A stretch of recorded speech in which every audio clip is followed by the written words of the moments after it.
Le contexte de l'époque faisait que quand on était vraiment un nationaliste qui aimait son pays et que les mots d'ordre, bon, que tous les politiciens disaient, indépendance, liberté, liberté économique, indépendance économique et tout ça, c'est qu'il y croyait vraiment. Et les gens se sont rendus compte que ce n'était pas uniquement des slogans électoraux ou bien pour avoir des voix, mais que c'était un homme. À partir d'un certain moment, on ne pouvait pas composer avec lui sur l'indépendance de son pays et sur certains principes qu'il a érigés.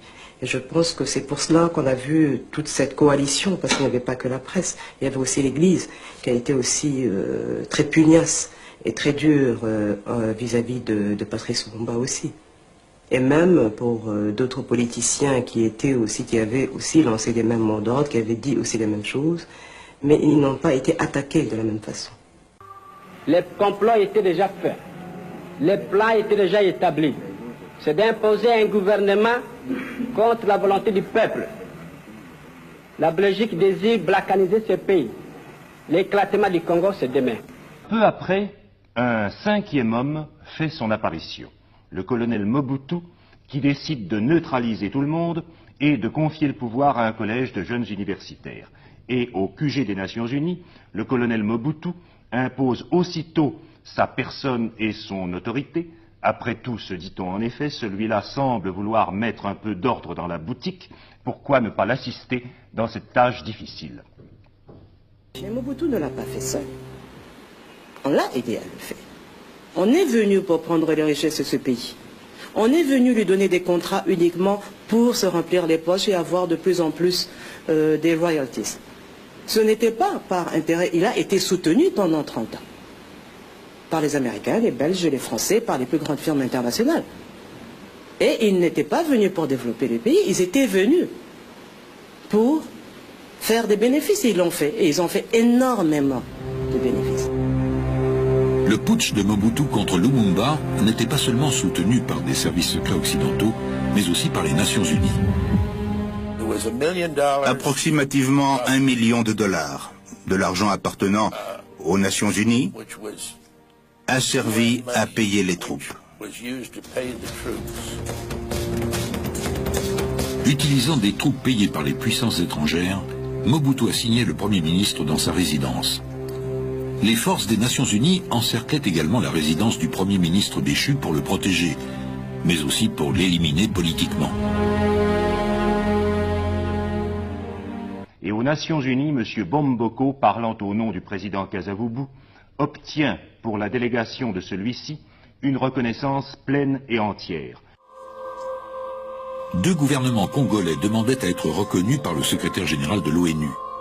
Hammarskjöld soutenait les chefs du putsch. Objet d'énormes pressions et grâce à l'achat des votes, la majorité tiers-mondiste en faveur de Lumumba volait en éclats. Sa chute était entérinée par la communauté internationale. Bomboko était un instrument d'une faction des colonialistes ou des impérialistes. Mais je viens de vous dire, je suis pour les Belges, mais il faut savoir que dans la politique, madame, les amis, on est des amis seulement si nos intérêts ne sont pas en conflit. On n'a pas vu un danger dans les Nations Unies, d'autant plus qu'on nous a toujours dit dans les manuels d'histoire politique, l'ONU, ça prône la paix. On ne sait pas que l'ONU aussi dépend en partie des Occidentaux, et même pas tous les Occidentaux, puisque l'ONU a été créée à New York par les Américains. Il avait dit dans son discours que si jamais on attente à la vie d'un Noir, c'est que ce sont les Belges et les Américains qui auront armé la main d'un Noir. Donc il devait le supputer, le savoir, par la fin.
Lumumba Sara, Lumumba Sara,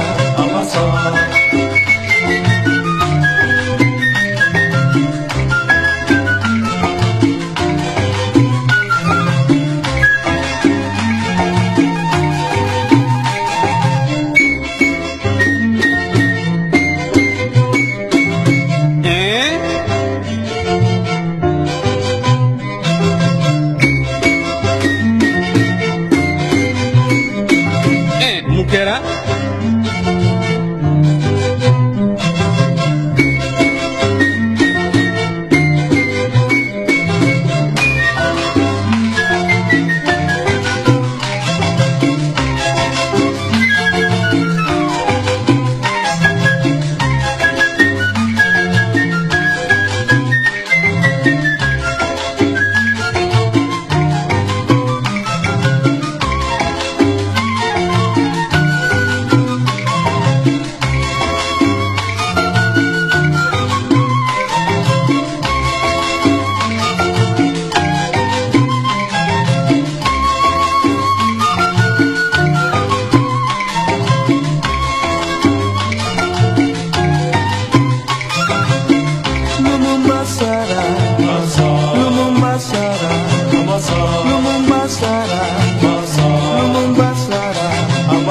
Lumumba, oh, Lumumba, oh, Lumumba, oh, Lumumba.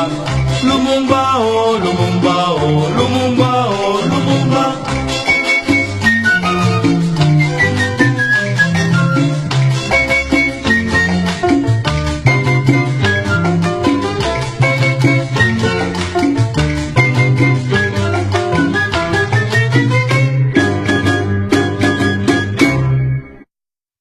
On nous attaque parce que nous ne voulons plus de suggestions. On nous attaque parce que les membres du gouvernement congolais sont des hommes honnêtes qui n'acceptent pas la corruption. On a voulu nous acheter, on a voulu m'acheter moi-même, pas des millions. J'ai refusé, je n'accepterai pas un centime pour mon peuple.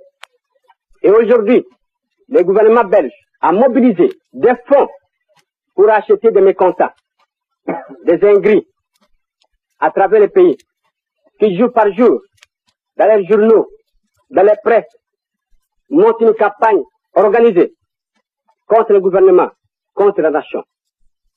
Des évêques abandonnent leur mission d'évangélisation pour s'ingérer dans les affaires de l'État. Nous n'allons plus tolérer ça.